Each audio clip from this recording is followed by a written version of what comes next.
Sallallahu ala Muhammad Sallallahu alaihi wasallam. Hidup kita dua aja, kalau nggak taat maksiat, benar nggak? Benar ya?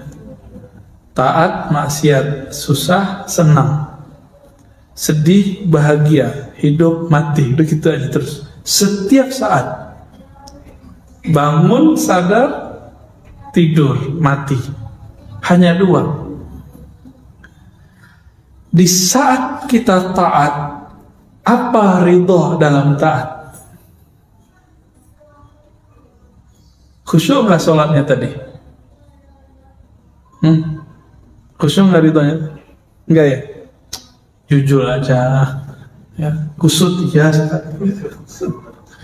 nggak apa-apa kok ya. Allah itu kalau sudah ridho, nggak peduli sholat orang itu khusyuk nggak khusyuk, yang Allah pandang kolbunya. Maka orang yang ridho dalam taat, dia tidak pernah merasa GR, nggak pernah merasa taatnya itu sesuatu.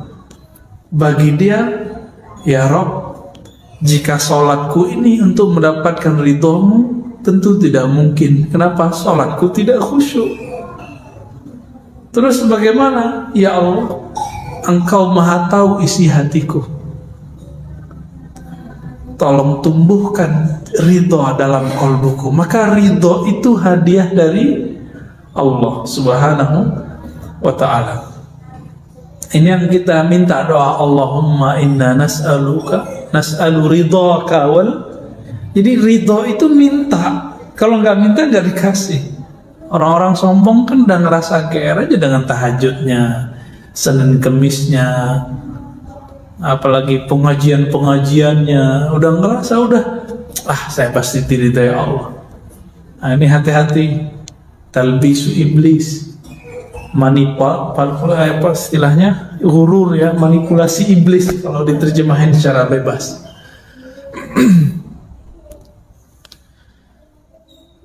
Kita buat analog.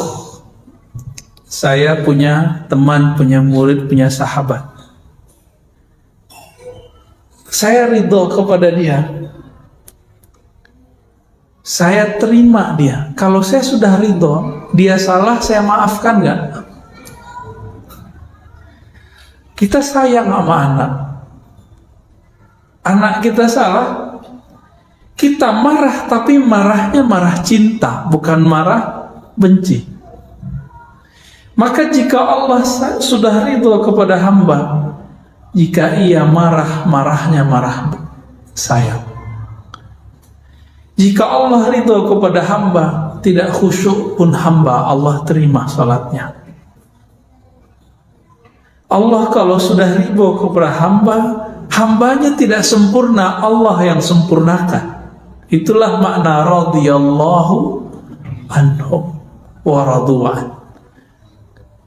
Jadi pada hakikatnya ridho itu dimulai dari Allah, baru kemudian bernatijah, berefek kepada zahir seseorang. Jadi setelah baca raditu billahi robba, amalkan ini juga setiap pagi dan sore. Allahumma inni as'aluka ridhaka wal jannah. As'alu ridhaka boleh, as'aluka ridhaka boleh ya.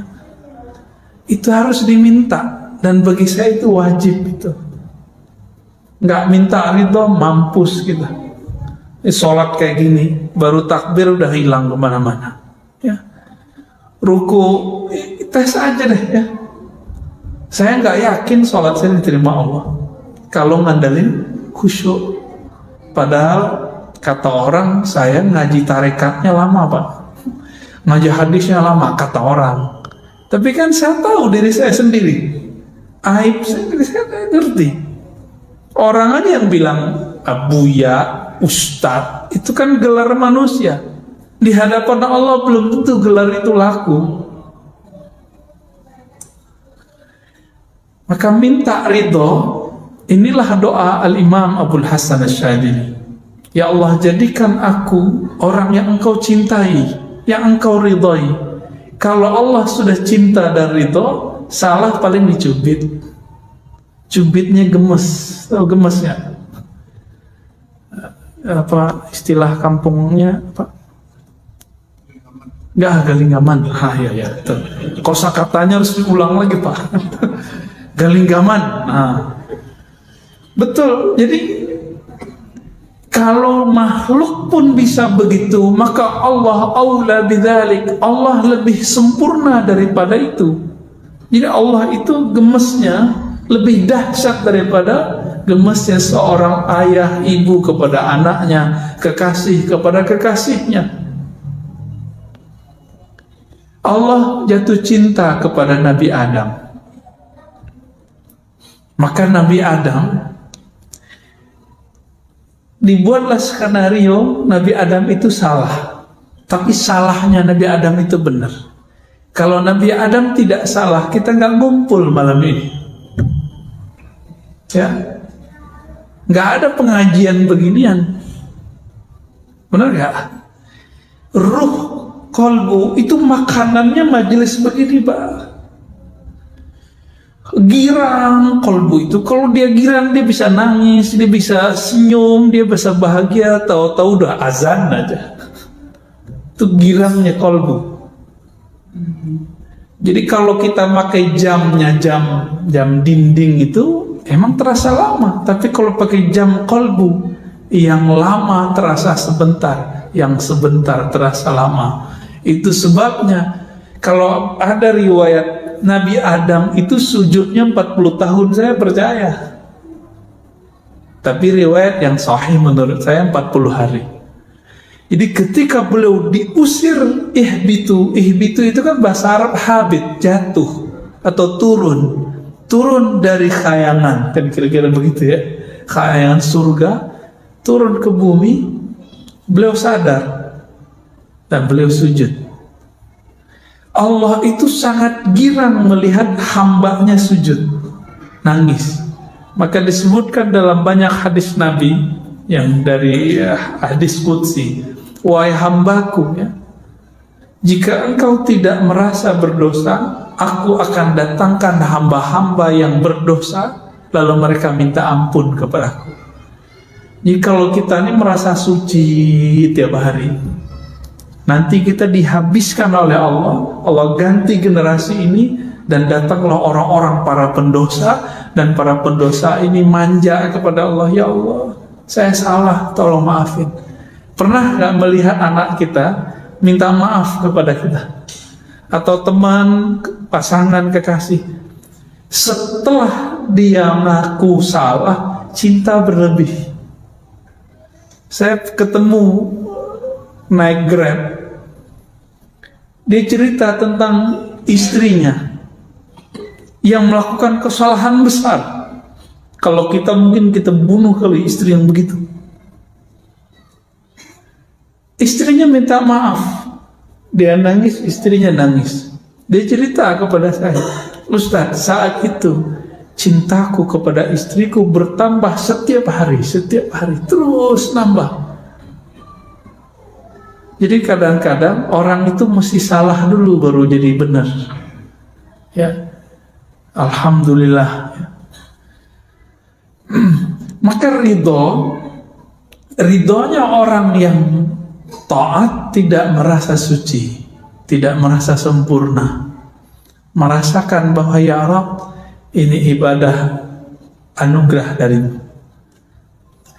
Ridhonya orang yang maksiat apa?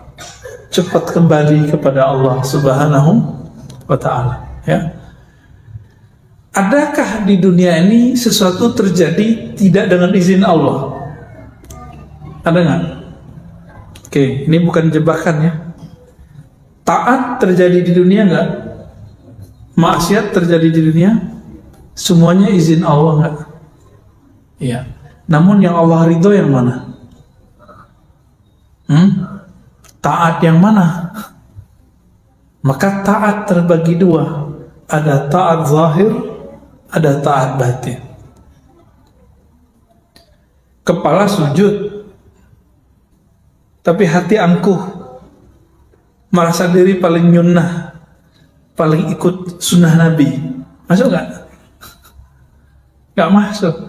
Jadi selama kita ini sujud, ruku, lalu masih merasa diri paling alim, paling suci di antara orang yang lain, sama yang di samping aja, saya merasa lebih dikit, yang bersamping udah gak ada terima sama Allah.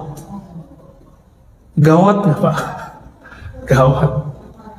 Kadang-kadang Allah melirik, ini ada pendosa nih sholat di ujung soft, nggak kelihatan sama orang, bukan ustadz, bukan siapa-siapa, mungkin preman kali pendosa, tapi di kolbunya dia merasa, ya Allah, aku ini orang jahat ya Allah, datang ke rumahmu ingin mengadu. Waktu dia sujud dia nangis. Itu Allah lebih suka yang begitu. Tangisannya hamba yang mengaku salah itu lebih diterima daripada Allah, oleh Allah SWT, daripada kebanggaan orang taat dengan taatnya. Jadi taatnya kolbu apa? Memandang bahwa taatnya adalah hadiah dari Allah SWT. Ini saya sering ulang-ulang supaya tidak hilang dari alam bawah sadar kita. Kalau muazzin baca hayyalas salah, hayyal falah, kita jawab apa? La haula wala quwata. Ayo sholat. Jawabannya tiada daya untuk takbir, untuk sujud, untuk ruku kecuali dengan izin Allah.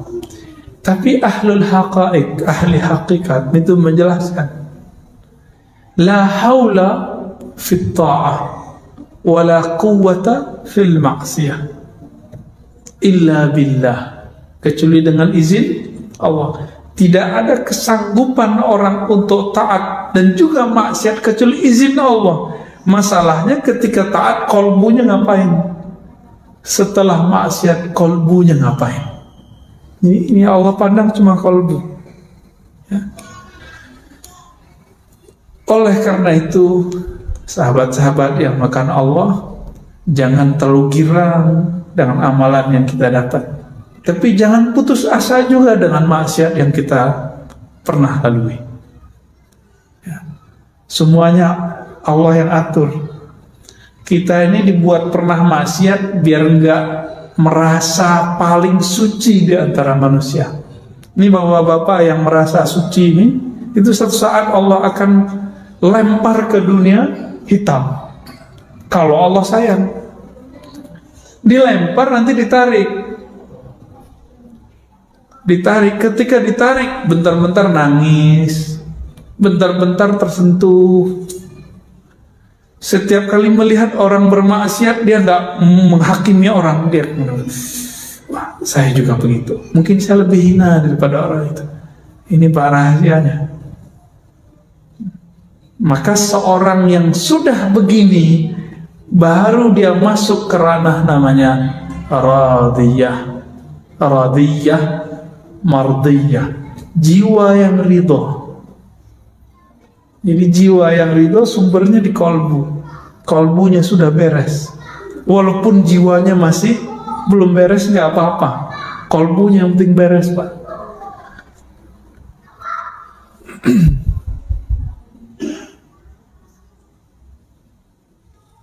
Ketika disebut ridho, lalu kita baca tadi doa tadi, raditu billahi rabbah, zikir tadi. Apa kata Nabi dalam hadis Abu Daud? Orang yang meninggal, yang mati di waktu paginya dibaca raditu billah, atau sorenya dibaca raditu billah, maka dia mati syahid. Sekarang kita tanya, arti asli dari syahid apa? Syahidayash hadu, menyaksikan. Apa yang dia saksikan? Perbuatan Allah Subhanahu wa ta'ala. Karena dia tahu Allah yang berbuat, dia ridho, maka dia disebut syahid. Itu arti mati syahid, Pak. Kenapa para pejuang itu kalau kegores badannya, dia senang, Pak, girang, rohaninya girang. Ketusuk badannya sakit. tapi kolbunya bersyukur kepada Allah. Itu kalau dia jihad dengan kolbunya, dengan ruhnya. Maka nanti para syuhada disebutkan dalam Sahih Bukhari dan Muslim, jika dia mati, dia minta dihidupkan lagi. Ya Rabb, hidupkan aku, ahyini. Jika aku hidup, matikan lagi ya Allah dengan syuhada. Hidup lagi, mati lagi, hidup lagi, mati lagi. Jadi kecanduan. Jadi para syuhadanya ada kecanduan. Ketika ditusuk mati, itu dia merasa bahagia. Inilah yang disebut oleh Allah Ta'ala, bal ahya'un inda rabbihim yurzaqun. Mereka hidup di sisi Allah. Kenapa? Karena mereka ridho. Jadi kalau mau jadi pejuang di akhir zaman, belajar ridho, Pak. Ini baru pecah-pecah dikit, tersinggung dikit, baper, ya. Enggak, orang ridho itu di atas sabar. Maka Imam Ibnu Abi Bakar Ar-Razi mengatakan apa? Jika kamu tidak sanggup ridho, sabar aja. Berarti sabar di bawah ridho. Coba bandingkan nih makom sabar dengan ridho. Innallaha ma'as sabirin. Sesungguhnya Allah bersama orang yang sabar. Bagi ahli kalam, ahli akidah, kebersamaan ini majazi. Tapi bagi ahli hakikat, ahli qalbu, ahli rohani, ini ma'iyyah hakikiyah. Kebersamaan hakiki. Allah benar-benar membersamai orang sabar. Sabar di atasnya sabar ada ridho. Kebayang, jika orang sabar bersama dengan Allah, kira-kira orang ridho bagaimana dengan Allah? Kebayang ya? Orang sabar itu punya backup. Kalau kita nih misalnya di backup oleh jenderal ini, preman itu, tapi belum tentu kan backup itu Allah, orang itu sayang sama kita kan belum tentu. Tapi kalau ridho di atasnya sabar, backupnya abadi. Kalau sabar ada batasnya, kalau ridho unlimited. Inilah kalamnya Sayyidina Nabi SAW. Apa kata beliau kepada ahli Badar? Ya'malu ma syi'tum fa innallaha qad ghafara lakum. Hai sahabatku ahli Badar, kekasih-kekasih Allah, 313 orang melawan ribuan orang. Mereka ridho, nggak satu pun mengeluh. Ingat, nggak satu pun mengeluh, karena mereka ridho. Ya Rabb, kami ridho, walaupun musuh 1 juta pun kami ridho. Cuma 313, Pak. Jangan dikira waktu kafir Quraisy perang itu nggak ada jin yang ikut. Banyak jin ikut, jin-jin kafir pada ikut. Jumlah orang Islam cuma 313. Akal kita, maka beragama jangan hanya pakai logika biasa, harus pakai rasionalitas tingkat nabi, tingkat wali. Matematika kita biasa, 1 tambah 1 2. Tapi kalau matematika kenabian, kewalian, nggak begitu. 1 orang bisa jadi kekuatannya ada dalam dirinya sama dengan 1000 orang. Masih ingat kisahnya Sayyidina Umar diminta oleh gubernur Amr bin Al-As minta 4.000 prajurit, yang dikirim cuma 4. Masih ingat? Jadi Umar kirim cuma 4 orang. Permintaannya berapa? 4.000. Diprotes. Si gubernur bilang, wahai Amirul Mukminin, saya nggak main-main. Saya minta 4.000, ente kasih 4 orang. Ini main-main ini. Umar kirim lagi. 1 orang yang saya kirim, itu spirit yang ada dalam dirinya sama dengan 1000 orang. Nah ini yang mau dicari ini. Takbiran mulu Pak, ya. Ini katanya kalau udah bisa takbiran bentak orang sudah bisa berjuang. Sorry, nggak masuk. Ya, apa kata Nabi ketika orang suka takbir bentak? Irba'u ala anfusikum. Nanti kan dari sebelum 2004 nih kejadian lagi nih. Tunggu aja Pak. Ya, Pak Antum udah lupa nih dengan ceramah ini. Ya. Orang nanti akan bertakbir lagi untuk bentak ustaz. Bertakbir lagi bentak Habib. Nanti begitu Pak. Ya. Dikira kalau udah takbir itu benar. Ya belum tentu. Nabi itu bareng dengan sahabat. Mereka takbirnya lebay, berlebihan. Apa kata beliau? Irba'u ala anfusikum. Besarkan nama Allah itu di dalam dirimu dulu, baru takbir keluar. Gitu makna bebasnya. Ya. Kenapa? Yang kamu panggil itu bukan zat yang tuli, bukan zat yang jauh, dia dekat bersama kita. Nah, kembali ke hadis Al-Badr tadi 313. Karena mereka awalnya ridho, lalu kemudian Allah pun ridho. Apa kata Nabi? Udah kalian bebas mau ngapain, Allah telah ampuni kalian. Maka di antara Ahlul Badar itu ada yang tetap taat, ada yang hari ini taat, besok maksiat, besok taat, begitu terus. Karena nggak ada jaminan kita tobat hari ini besok nggak dosa. Jadi kecanduan taubat wajib, jangan kecanduan maksiat.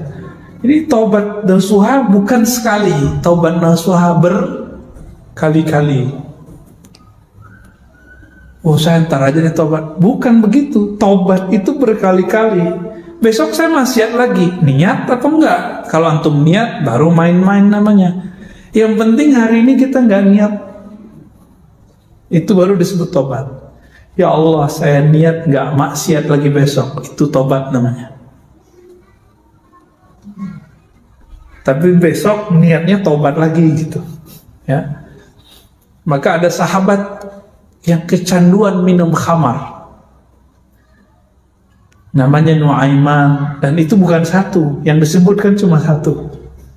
Biasa hukum syariat berlaku, dijilid, dipukul 40, 80. Apa kata orang ke Sayyidina Umar? Nabi sudah wafat, Abu Bakar sudah wafat.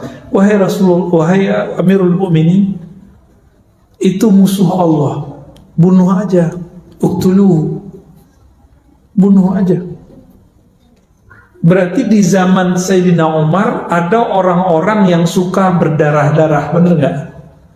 Suka membunuh orang, benci, kalau melihat pemaksiat, wah ini pemaksiat nih, harus kita bantai nih.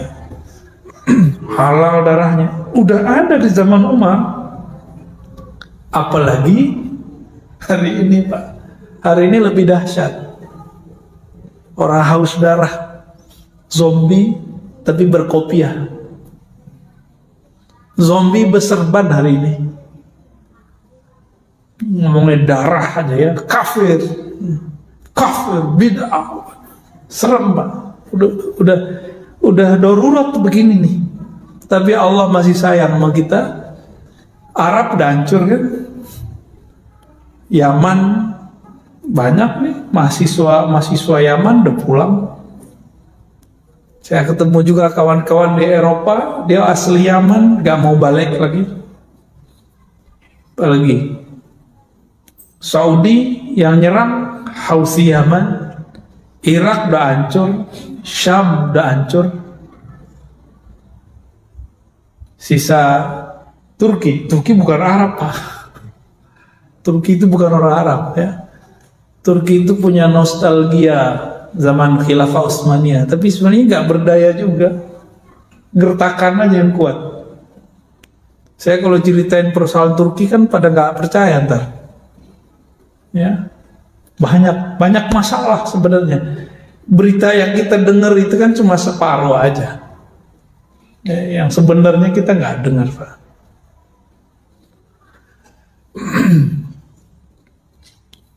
Gimana? Jadi ridho nggak?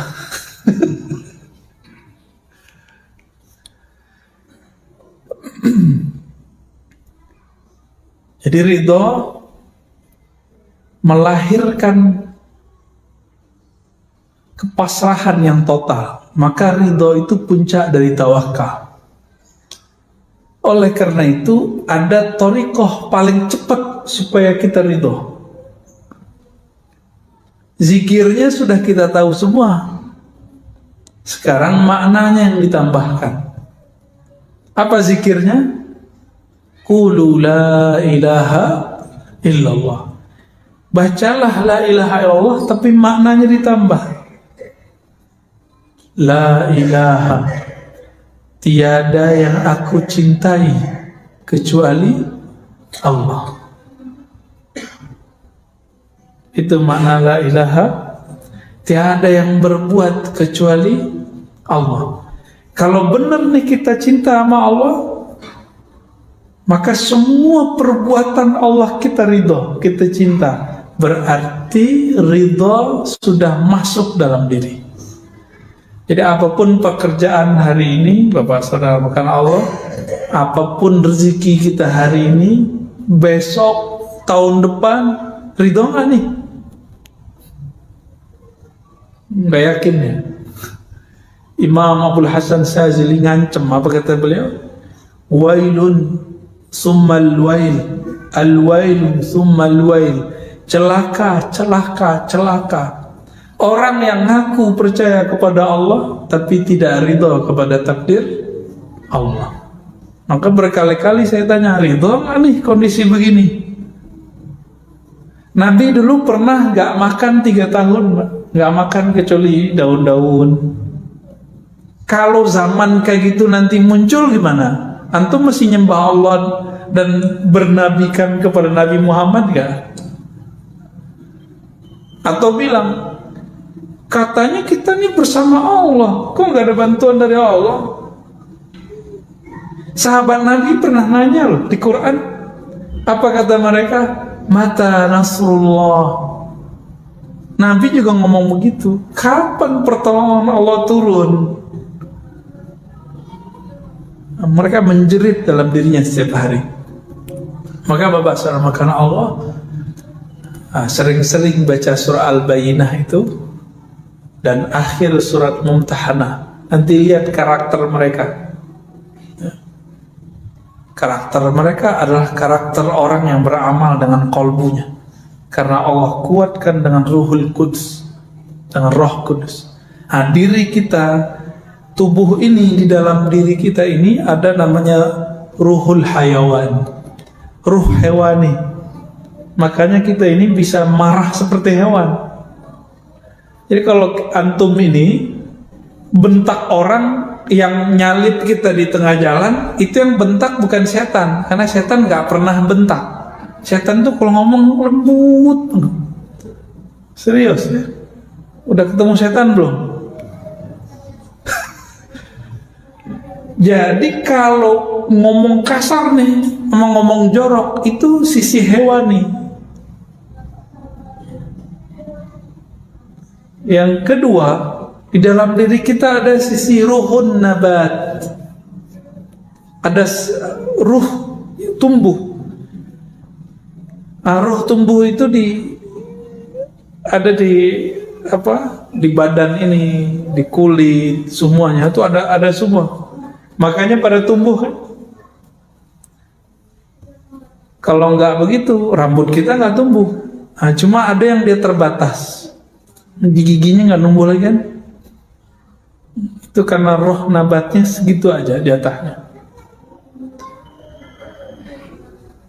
Kalau kita cuma hidup dengan 2 roh ini, 2 spirit ini, maka kita sama dengan binatang ternak.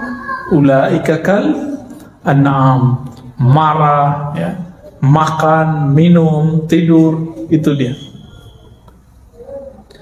Maka Allah tiupkan ada roh yang suci namanya Ruhul Kudus. Jadi kita punya Roh Kudus di dalam. Jadi kita ini punya sesuatu yang suci di dalam. Inilah yang dikatakan dalam Al-Quran, ya, fa nafakhtu fihi min ruhi. Aku tiupkan rohku. Aku tiupkan rohku. Maka roh inilah yang bikin kita sadar setiap hari. tubuh maunya ke bumi, sukanya yang sifat bumi. Yang hewani tadi ya sukanya sifat hewan, makan, minum, kawin, ya itu hobinya. Tapi ruh senangnya ngapain? Ruh itu yang disebut di dalam hadis al-ihsan an ta'budallah ka'annaka tarah. Jadi kalau apa dalilnya saya ngomong begini ya, dalilnya itu Islam, iman, ihsan. Al-Islam itu di zahir, al-iman itu di akal, al-ihsan itu pada ruh. Ruh itu maunya bertemu, maka hadisnya engkau ibadah seakan bertemu dengannya. Karena ruh itu yang ada di situ sifat cinta. Jadi cinta yang hakiki itu yang ini dia. Ya. Ruh inilah sumber dari ridho tadi. Semoga pada malam ini Allah pandang kita dengan ridhonya. Amin ya rabbal alamin. Wassallallahu ala nabiyina Muhammad. Gimana? Udah? Mau tanya jawab? Nggak sempat kali ya? 5 menit lagi. Ya. Ya. Bisa. Kita ada cara bisa. Masih sempat. Oke, baik. Gimana Pak? Pemilu kalah, ridho nggak? Dulu Pak ya, syukur. Dulu kita bisik-bisik yang anti sama buat jalan tol. Sekarang dia menikmati selfie lagi. Jadi memori manusia itu pendek Pak, pendek sekali, sangat-sangat pendek. Jadi jangan percaya orang dengan dia hari ini. Tunggu aja Pak. Hati itu berubah cepat, bukan main. Kecepatan korbu itu berubah lebih cepat dari kecepatan cahaya. Cuma zahirnya kadang-kadang terlambat. Ya. Itu sebabnya Nabi sering berdoa, ya muqallibal qulub, hadis sahih Bukhari, wahai yang membolak-balik hati. Ya. Saya menyaksikan dalam diri saya perubahan-perubahan itu, ya. Berubah, dulu senang ini jadi nggak senang, dulu benci jadi suka, dulu suka jadi benci. Tapi ada yang nggak pernah saya benci, mau dia salah gimana dia tetap senang. Nah, itu yang disebut cinta. Kalau enggak namanya simpatisan. Maka murid dalam tradisi ilmu zikir itu ada dua. Ada murid hakiki as-sadiq, ada murid al-kazib. Jadi jamaah itu ada dua. Ada jamaah simpatisan, ada jamaah hakiki. Kalau simpatisan itu mau cari pembenaran dari si ustadz. Kebetulan pemahaman ustadznya bisa menguatkan pemahaman dia. Tapi kalau jamaah hakiki itu bertahan sampai kiamat nanti, bahkan tembus sampai ke siratal mustaqim. Nanti ditunggu nanti di depan surga sama gurunya itu. Itu yang mana? Yang murid jika dia ngaji kepada gurunya karena ingin mencari kebenaran, bukan mencari pembenaran dari dalam dirinya. Nah, kita yang mana nih Pak? Ya mohon maaf, kebanyakan orang begitu. Itu sebabnya cuma beda dikit di politik orangnya dibenci, beda dikit dalam persoalan fikih dibenci. Saya menyaksikan sendiri, Habib tengkar sama Habib itu cuma karena persoalan politik, kebawa-bawa sampai ke persoalan agama. Nih ada Habib lagi tengkar masalah melihat Allah, ya kan? Ustaz mungkin gak melihat Allah 40 kali. Ya, itu sebenarnya gak usah dibahas, karena si Habib A ini beda politik dengan Habib B. Jadi persoalan politik ini dibawa-bawa ke agama. Kenapa? Karena kecintaannya kepada Habib bukan kecintaan hakiki. Dia cinta karena pilihan dia sama masih Habib. Kalau udah beda, oh ini bukan Habib gue nih, ya, tuh Habib palsu gitu. Jadi Habib yang asli itu yang ikut dia, bukan dia yang ikut Habib. Gimana kira-kira? Kuat nggak antum ntar dengan perubahan-perubahan begitu? Ya, Nabi Musa diuji itu, maka diuji. Allah zahirkanlah Nabi Khidir dengan pantangan semua yang Nabi Musa tidak suka. Tapi Nabi Musa masih tetap ikut Nabi Khidir karena Nabi Musa adalah murid sejati. Keceplosan juga sih. Ini kenapa ini Khidir? Tapi dia bukan berarti mengingkari Nabi Khidir. Dia cuma nanya, maklum orang nanya. Ya. Dan saya berdoa, kita berdoa semoga kecintaan kita kepada Allah, kepada Rasulullah, kepada pewaris Rasulullah itu cintanya sejati, bukan cinta karena kita mencari pembenaran. Amin ya rabbal alamin. Allahumma arzuqna as-sidqa fil hubb. Allahumma awsilna ila hubbika. Ya Allah, sampaikan kami kepada hakikat cintamu. Ya Allah, pandanglah kami dengan cintamu. Allahumma arzuqna ru'yataka wa ru'yata nabiyyika Mustafa Muhammad SAW. Ya Allah, berilah kami kemuliaan dapat memandang wajahmu, memandang wajah kekasihmu Sayyidina Nabi sallallahu alaihi wasallam. Assalatu wassalamu alaika ya Sayyidina ya Rasulullah. Alhamdulillah Rabbil Alamin. Subhanakallahumma wa bihamdika asyhadu an la ilaha illa anta astaghfiruka wa atubu ilaik. Assalamualaikum warahmatullahi.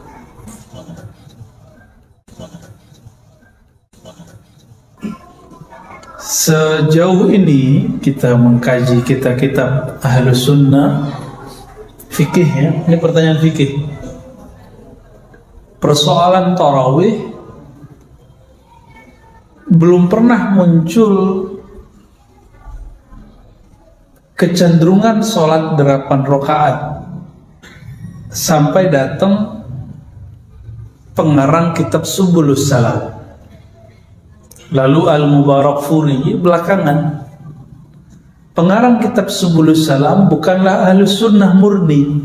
Dia bercampur dengan Syiah Zaidiyah. Diajarkan di pesantren-pesantren. Katanya antum anti Syiah, ya kitabnya diajarin. Berarti gak paham Syiah. Dulu saya dibentak guru saya, Pak, untuk beresin dulu baca kitab Ahlus Sunnahnya baru pindah ke kitab Syiah. Habis baca beli kitab Syaukani, Son'ani, ditegur sama Maulana Syekh Hasan itu. Apa kata beliau? Ente apa-apaan? Hal ikhtatamta bi Sahih Bukhari wa Syuruh Bukhari? Kamu udah baca belum Sahih Bukhari? Syarahnya Sahih Bukhari, Sahih Muslim, syarah Sahih Muslim.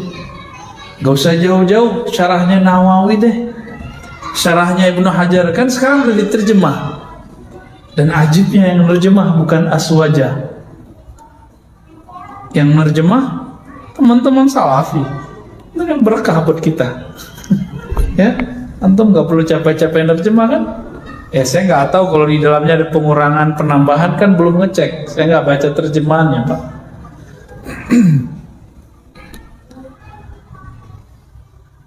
Nggak ketemu. Coba antum kalau ketemu hadis, pasti hadis palsu bahwa Nabi sholat 8 rakaat di bulan Ramadan. Ya, nggak ketemu. Itu kalau secara fikih kan begitu gayanya, kasar, Pak. Ya, bahasanya begitu. Nggak ada, ya udah selesai. Makanya sampai hari ini yang bertahan di Haramain Makkah dan Madinah cuma 20 rakaat. Itulah amal Sayyidina Umar. Di zaman Amirul Mukminin Umar bin Abdul Aziz dia tambah. Nah, ini yang kemudian dipakai oleh Imam Malik dulu 30-an, 36. Ini menunjukkan bahwa tidak ada angka pasti batasan dari tarawih. Jadi sebenarnya boleh nggak 8? Ya boleh aja. Cuma masalahnya Ahlus Sunnah nggak ada yang begitu aslinya. Setelah nyusup Zaidiyah, kemudian kelompok-kelompok Asy'ariyah yang mereka macam-macam, nggak jelas mazhabnya, mazhab gado-gado, muncullah sholat 8 rakaat, 11 rakaat itu. Dan yang paling aneh, Syekh Albani rahmatullah alaih. Ini kita masih doain dia loh, tanda kalau kita nggak benci dia. Ya. Apa katanya? Dalil sholat tarawih itu adalah Nabi, kata Sayyidah Aisyah, sholat malam Ramadan itu 11 rakaat, begitu juga di luar Ramadan. Hadisnya kan sahih. Ini kita pernah bahas 2 tahun yang lalu. Ihda asyar rakaat, 11 rakaat. Yang nama Nabi tidak tambah di Ramadan, tidak tambah di luar Ramadan. Itu sholat apa ya? Ada nggak sholat tarawih di luar Ramadan? Jadi dalilnya dia itu bukanlah dalil dia. Dalil dia bukan untuk memperkuat dia, justru untuk meruntuhkan apa yang dia sedang bangun. Dan yang paling lucu, Syekh Albani mengatakan bid'ah sholat tarawih lebih dari 11. Bid'ahnya itu parah, ya. Bagi dia itu bid'ah yang besar. Padahal dalil yang dia pakai apa? Hadis sholat apa yang 11 rakaat di luar Ramadan? Ada nggak tarawih bulan ini? Nggak ada. Nabi sholat tarawih, sholat malam 11 rakaat di bulan Ramadan. Wa fi ghairihi, di luar bulan Ramadan. Itu sholat apa? Sholat witir. Saya jawabnya pakai hadis-hadis aja ya. Nah, kalau pakai fikih nanti jadi keras lagi. Nah, ini hitam putihnya di sini. Aisyah melihat itu di mana beliau sholat? Di rumah apa di masjid? Yang 11 itu? Di rumah. Di rumah. Berarti bukan sholat tarawih yang dimaksud itu. Jadi udah dhaif. Dalilnya sahih, pendalilannya yang tidak sahih. Dan banyak terjadi, ya. Jadi siapa imamnya? Imam Son'ani, ya. Terus muncul Syekh Mubarakpuri dari India. Ini kelompok Asy'ariyah namanya. Kelompok Asy'ariyah itu Salafi tidak, Hanafi tidak. Jadi gado-gado. Tapi bersanad. Kelompok Asy'ariyah ini namanya Syekh Al-Mubarakpuri, pensyarah Sunan Tirmizi. Dia kemudian taklid kepada Son'ani. Albani ambil ide itu dan dia kemudian cari dalil yang menurut dia sahih. Dalilnya sahih, pemahaman dia terhadap dalil tidak sahih. Wajar karena Syekh Albani tidak talaki usul fikih kepada ulama usul fikih. Maka ketika dia beristidlal nggak nyambung. Banyak yang nggak nyambung. Kitab pertama dia tentang larangan sholat di masjid yang ada kubur kiri kanan samping. Itu pendalilannya nggak sahih, dalilnya sahih. Jadi pemahaman terhadap dalil beda dengan dalil. Ada Bang Bambang tuh ya, Bembeng, wih. Dia pakai cadar, dia nggak tahu kita. Bisa paham? Antum baca Quran, saya baca Quran. Quran sahih nggak? Di atasnya sahih. Tapi pemahaman kita bisa beda nggak? Bisa beda. Ketika berbeda, itu yang salah kita apa Qurannya? Kita yang salah. Jadi mereka ngotot tuh di mana? Ini dalilnya. Ya kita ketawa aja. Dan dulu guru kami Syekhuna Ali Mustafa Yaqub mengkritisi Majelis Tarjih Muhammadiyah. Waktu itu saya minta izin mau gabung ke Muhammadiyah, nggak jadi. Ya, tapi tetap sempat ikut aktivitas tarjih. Ya, karena ridho Allah kan salah satunya di ridho guru. Karena beliau sepertinya tidak ridho. Beliau nggak bilang nggak ridho, cuma bilang kalau kamu masuk kelompok apa aja, aliran apa aja, siapa aja, jangan cari panggung, jangan cari jabatan. Waduh, kayaknya kalam beliau ini nggak ridho. Ya sudah, saya stop. Nggak masuk apa aja, nggak masuk NU, nggak masuk Muhammadiyah Pak sekarang. Kita masuk Ahlus Sunnah aja. Ternyata lebih enak begini, ya. Sehingga kita paham, oh saudara kita di Muhammadiyah, saudara kita di NU, jadi nggak ada persoalan. Kira-kira gimana Pak? Masih mau buat 11 atau 20? Beneran nih? Ini secara fikih, saya belum ngomong secara kolbu loh ya. Secara kolbu nanti banyak rukhsahnya. Secara fikih ini mainannya begitu. Nggak ada. Antum mau kemana aja, ulama itu ya 20. 20 tuh dikit. 20 tuh dikit. Apalagi kalau di sini paling cuma pakai alhaakumut takatsur. Enak itu, bisa ngebut-ngebut kita. Ngebutnya kan sesuai dengan ahli makharijul huruf. Jadi ngebutnya itu enak. Ngebutnya orang punya SIM sopir Medan. Ini ada sopir Medan nih. Sopir ke sorga katanya ya. Enaknya, enak. Ada orang pelan tapi bikin kesel kan? Sama, begitu juga mimpin sholat tuh mirip-mirip begitu. Oh, bedanya nih sopir ke Allah gitu, bedanya gitu. Ya, sa'ikilallah. Secara fikih gimana? Masih mau 11? Ini secara fikih loh Pak ya. Katanya mazhab Syafi'i. Bohong kalian. Saya nggak percaya. Syafi'i ngomong doang berbuih. Kita Syafi'i loh Tat. Syafi'i apaan? Diajak sholat 20 aja nggak mau. Nggak ada mazhab yang 4 sholatnya 8, 11 itu nggak ada. Semua mazhab ittifaq semua, dan itu ijma paling besar dalam sejarah sahabat Nabi, bahkan sejarah umat Islam.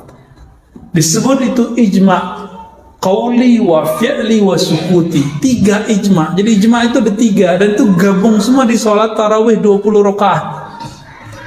Ini yang mau dihantam Masya Albani ya, sama kayak kita mau ngancurin gunung pakai palu. Itu yang dia lakukan dari bukunya tentang sholat tarawih. Jadi kalau mau sholat tarawih 20 sama 11 bukan kata jamaah, kata ulama. Gimana jamaah? Kita 11 sama 20. Jamaah kan pemalas, yang milihnya 11.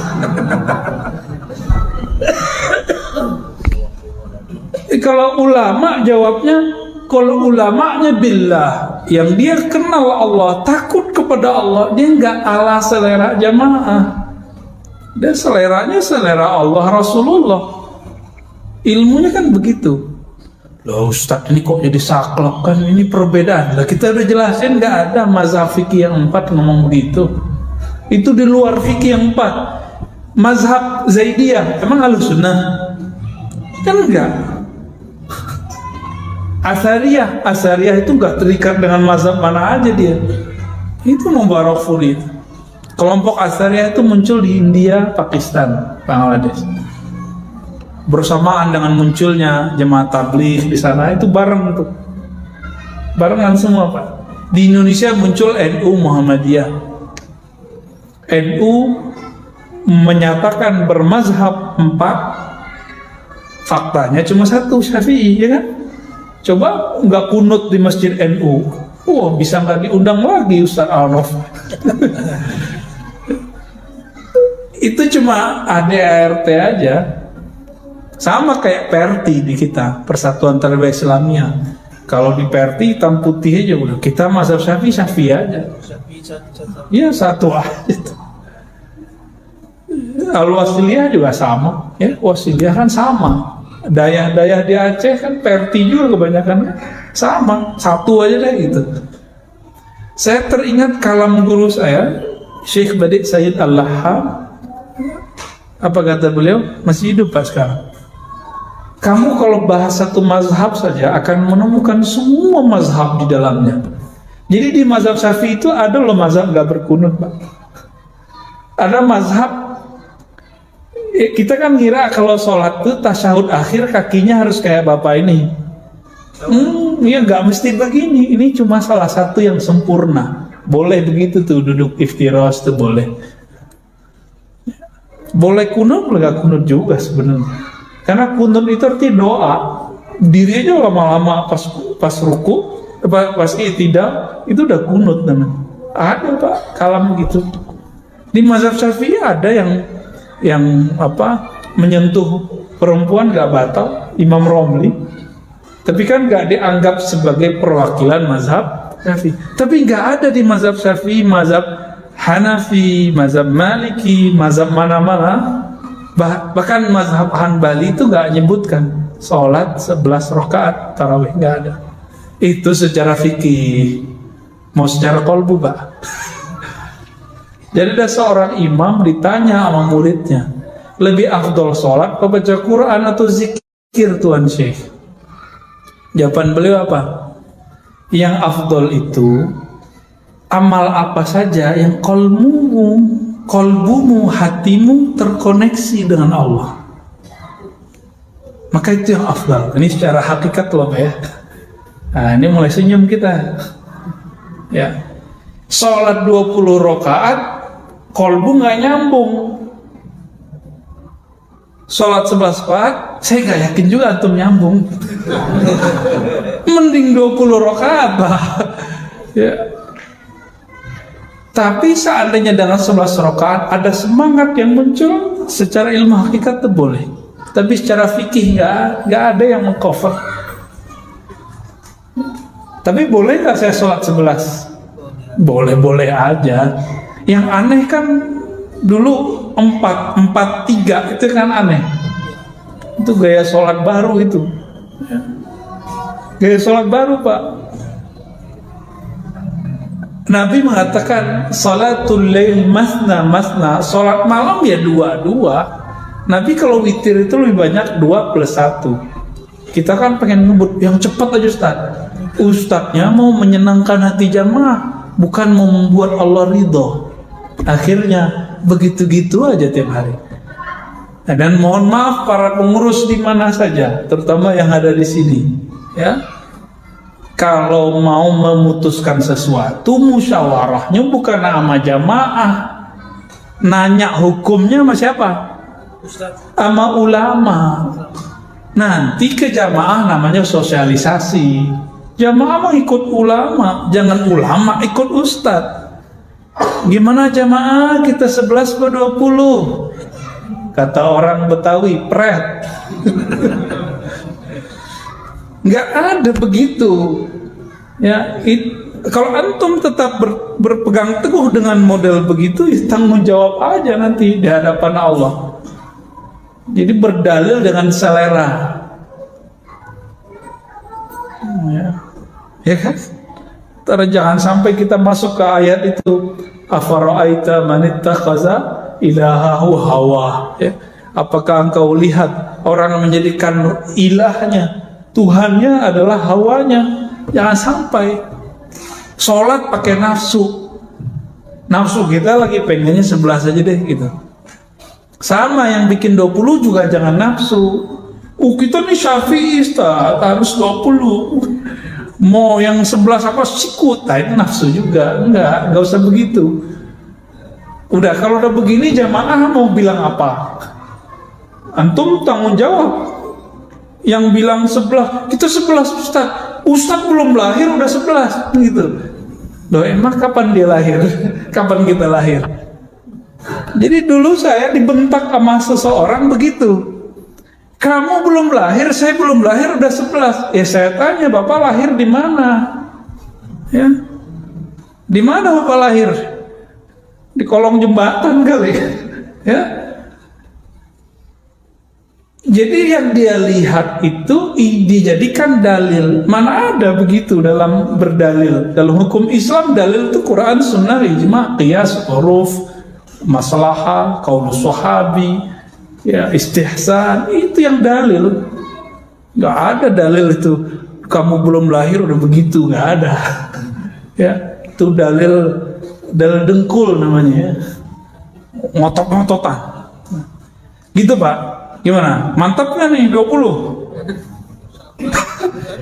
Ya, antum bayangin kan lutut, justru tubuh ini girang Pak, di bawah sujud itu dia girang, nafsu aja yang nggak girang. Nafsu, makanya kalau mau sholatnya bener, jangan makan nasi banyak-banyak waktu berbuka. Dikit Pak, makan dikit, nanti makan banyaknya setelah pulang. Mau nggak? Mau bener? Ya, baru kuat tuh. Kami dulu latihan Pak, 40 hari makan cuma kurma aja, kadang-kadang pisang. Dan itu badan terasa, Masya Allah, nikmat sekali. Dan saya merasa 20 itu dikit. Dikit loh Pak ya. Mulai malam ini coba latihan sholat witir 11 rakaat tiap malam, sebelum tidur atau sebelum subuh. Latihan aja. Kalau antum tiap malam sholat witir, kan sepertiga malam terakhir itu mulai jam 1:30 lebih kurang. Tiap malam kita sholat witir pasti dapat Lailatul Qadar nanti. Pasti dapat. Karena dia bukan hamba Lailatul Qadar, tapi hamba Allah Al-Qadir. Dia sholat aja, mau nggak Lailatul Qadar dia sholat, mau Lailatul Qadar dia sholat. Gitu Pak ya. Wah, kayaknya rame ntar jamaah nih. Bisa dibully nih ntar nih. Ayo, apa lagi? Kita boleh tanya saya? Iya, silakan. Ada kalam Ar-Ridwa'u Sayyidul Ahkam. Ar-Ridwa'u Sayyidul Ahkam. Apakah ini hadis Nabi ataukah sahabat, tabi'in ataukah qaul ulama? Ya, ada kalam ridho adalah Sayyidul Ahkam, adalah penghulunya hukum. Itu hikmah, hikam kali ya. Itu bukan hadis, itu kalam ulama. Ya, beres. Nggak ketemu Pak di Sahih Bukhari, Muslim itu nggak ketemu. Ya, silakan. Assalamualaikum warahmatullahi wabarakatuh. Bagaimana Pak hukumnya dan sholat yang ada jarak-jarak? Ya. Sholat itu wajib. Jadi sebenarnya tumakninah itu artinya bukan gerakan yang tenang. Tumakninah itu ketenangan di hati. Itu bagi saya rukun. Jadi kalau kita baca matan takrib, itu rukun lebih dari 13. 13 itu kan setelah diruksoh buat kita ya oleh ulama mutaakhirin ya, jadinya 13 itu. Ada namanya tumakninah. Ketenangan itu muncul kalau nggak ada was-was. Maka secara hukum zahir mesti kita rapat. Tapi karena ada was-was virus, daripada sholatnya kemudian gak ingat Allah, ingat kaki mulu. Kalau dulu orang ngejar-ngejar kaki Pak. Ini korban nih semua nih, yang senyum nih korban nih. Sekarang orang pada menjauh dari kaki ya kan, dia juga orangnya. Ini gimana? Ad-darurat tubihul mahzurat. Itu dalil paling pamungkas. Karena darurat boleh. Nah itu versi MUI ulama. Kalau versi saya sederhana. Ya.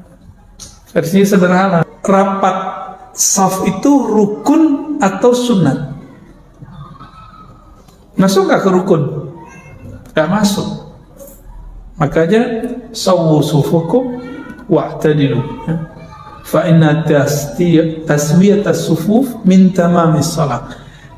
Rapatkan saf, luruskan, karena itu bagian dari kesempurnaan, berarti bukan dari kewajiban. Disitulah ulama kita kemudian membolehkan merapatkan jika di musim-musim zona merah. Ini Pekanbaru nih zona apa nih? Zona gado-gado ya, pelangi. Ini dari sini kuning, hijau gitu. Ntar di luar dikit merah gitu ya. Gitu Pak ya. Jadi nggak usah khawatir. Bapak kalau masuk ke masjid yang begitu, nggak usah nyari-nyari kaki orang. Nanti begini Pak sholat di antara kakinya ya. Kasihan. Dulu aja udah kasihan kan. Ya, tafadhal. Ada lagi? Ya, tafadhal. Takdir. Apakah kita ini ditakdirkan itu Maha Allah sebelum kita takdirkan udah tertulis dalam mahfuz misalnya. Oke. Jadi apakah memang udah tertulis dalam mahfuz itu misalnya itu di surga atau di neraka? Oke. Atau ada dua buku misalnya kalau kamu pilih jalan ini kamu ke surga, kamu pilih jalan ini dan itu pun kan atas kehendak Allah. Iya. Yang saya tanya sekarang. Pakai hadis Muslim aja ya. Hadis Bukhari. Itu ada di Arba'in juga. Jadi Nabi bersabda, "Fawalladzi nafsi biyadihi, fawallahi alladzi la ilaha ghairu." Demi Allah yang tiada yang disembah selainnya. Inna ahadakum la ya'mal bi amali ahli jannah. Kamu ini ada yang soleh seperti ahli surga. Antara dia dan surga cuma satu jengkal. Fayasbiqu alaihil kitab. Tapi ketentuan telah dahulu tertulis. Faya'mal bi amali ahli nar fayadkhuluha. Lalu dia beramal dengan amal ahli neraka dan mati dalam keadaan itu, mati masuk neraka. Hadis ini ditentang oleh kelompok Mu'tazilah. Itu sebabnya mereka tidak percaya kepada rukun ke-6, takdir baik dan buruk.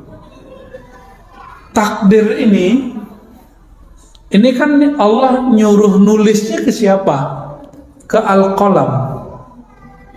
Apa kata Nabi? Awwalu ma khalaqallahu al-qalam.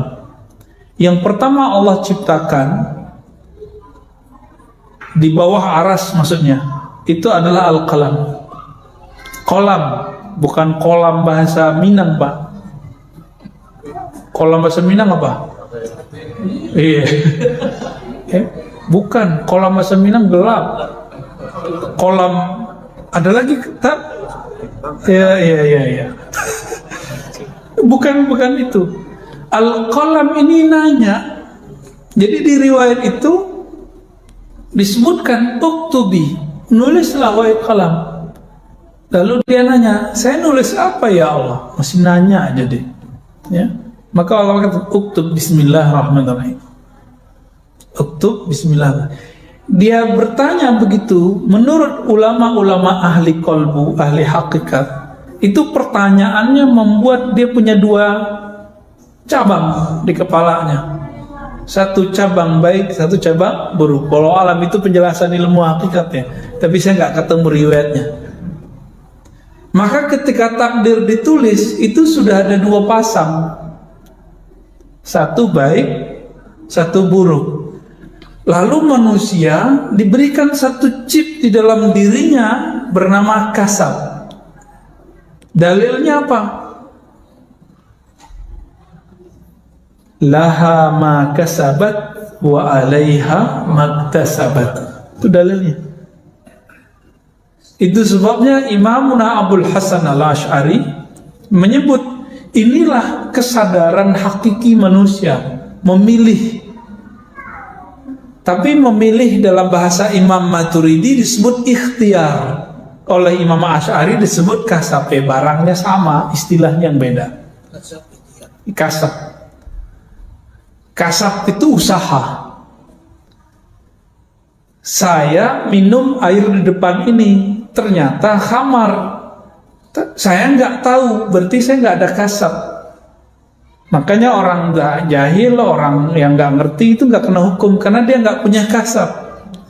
Sekarang saya tahu nih di depan ada khamar, saya minum baru kena. Laha ma kasabat wa alaiha, ini alaihanya nih. Maka dia harus tanggung jawab terhadap apa yang dia usahakan. Gitu. Dan yang jarang dibahas orang, takdir itu ke sifat Allah, sifat mana? Wujud, kidam, bako, atau yang kemana? Ilmun, hayat. Orang jarang bahas kan? Jarang bahas, Pak. Jadi ternyata takdir itu adalah buah daripada kudrah dan iradah dua. Apa arti kudrah? Kudrat, iradat, itu orang kita nyebutnya.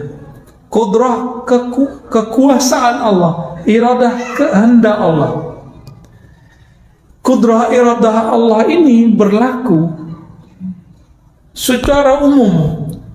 Tapi al-qalam di mana? Al-qalam itu kan di Sidratul Muntaha. Di atas Sidratul Muntaha takdir gak berlaku. Kudrah iradah Allah itu berlakunya ke bawah. Di atas itu bernama Arash. Ar-Rahman al-Arsh istawa. Ini yang disebut sifat jaiz. Allah sifat jaiz adalah sifat rahmannya, sifat rahmah. Jadi Allah itu punya sifat yang bukan kudrah, bukan iradah. Kalau pakai kudrah iradah, orang milih yang baik dia jadi baik, orang milih buruk dia jadi buruk. Tapi kalau pakai rahmannya Allah, itu tadi yang ridho. Jadi kita tadi ngaji bab ridho itu bukan ngaji takdir, itu ngaji yang di atasnya takdir. Gak berlaku takdir di situ. Inilah yang disebut dalam hadis Imam Ahmad, hadisnya sahih, bahwa al-mutahabbuna fiyya, orang-orang yang cinta kepadaku itu yaghbituhul anbiya wasyuhada. Para nabi, para wali, para syuhada itu pada iri karena Allah spesialkan mereka itu nanti. Jadi mereka, kalau kita ini cuma ke kudrah iradah yang kita cari pahala, hindari dosa, sorga, hindari neraka. Tapi kalau bab ridho enggak. Sampai muncul kalam ulama-ulama para pecinta. Apa kata mereka? Ya Rabb, seandainya engkau lemparkan aku ke neraka enggak apa, yang penting engkau ridho. Emang ada orang yang diridhoi lalu disiksa, ada nggak? Kan nggak ada. Itulah bermanja-manjanya ulama. Ulama tuh malu minta surga, Pak. Kalau Nabi nggak ngajarin minta surga, mereka nggak minta surga. Kalau Allah nggak bilang, ya, wa basyiril ladzina amanu wa amilus shalihat anna lahum jannatin tajri. Kalau nggak ada ayat ini, itu para ulama malu minta surga. Kenapa? Udah ridho Allah pasti ngasih yang baik gitu. Orang tua sama anaknya pasti ngasih yang baik gak? Ada orang tua nih marah, udah pergi kalian, suka-suka kalian. Kalau nanti gak balik-balik, anaknya dicari tuh. Bener gak? Allah itu kalau sudah sayang sama kita mau terjebak dalam kegelapan, maksiat apapun, kekufuran apapun, pasti diselamatkan. Pasti diselamatkan. Itulah namanya roja, harap. Apalagi zaman-zaman begini nih, kajian harap itu harus dimunculkan. Orang udah banyak putus asa karena corona ini. Padahal corona nggak corona sama aja, di hati yang harus sama. Dunia ini emang begini. Ibnu Athaillah itu marah sama muridnya. Muridnya ngeluh, kok perjuangan kita begini Tuan Syekh? Kok dunia begini? Apa kata beliau? Kalau nggak dunia ya nggak begini. Kalau nggak dunia ya nggak ada masalah.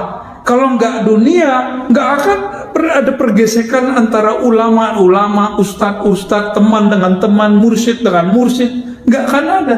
Ini dunia, Pak. Jadi siapa yang mencari kehidupan damai, sentosa, abadi selama-lamanya di dunia, itu ngayal namanya. Namanya umniyah. Ya, tulul amal, lama-lama jadi tolol amal. Auzubillah min dzalik. Gitu ya. Jadi minta ridhonya. Nanti mau takdirnya apa Allah beresin. Karena takdir itu ada limit, baik buruk. Kalau ridho nggak ada limitnya.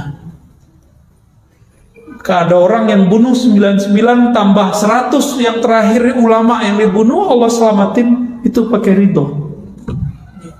Pakai ridho, Pak. Ini yang disebut hak jaiznya Allah. Belajar sifat 20, orang fokus di sifat yang 20. Lupa dengan sifat 21. Jaiz. Oh, jaiz itu nanti bisa hujan, bisa enggak. Itu malah kudrah iradah, itu salah. Contohnya itu keliru. Tapi di kitab-kitab ketulisnya begitu. Ya wajar. Karena kemampuan ulama ini kan juga beda masing-masing mereka. Ya, ini yang jaiz. Jadi jaiz itu adalah rahmaniyatul lati la haddalaha. Kasih sayang Allah yang tiada batas. Nah, ini yang mau kita harap, yang ini Pak. Tapi kalau bermakrifat kepada Allah ya mulainya dari sifat 20. Biar rasa takut muncul, biar harap muncul, belajarlah sifat jaiz. Ya. Jadi kenapa orang sudah belajar sifat 20 masih kaku? Ya karena gak paham sifat jaiz yang 21. Coba aja tuh lihat. Datang ke beberapa pesantren itu ada kiai ngajar sifat 20-nya kaku. Ganas-ganas gitu. Pernah ketemu ya? Atau nggak pernah belajar jadi nggak ketemu? Kayaknya yang kedua sih ya.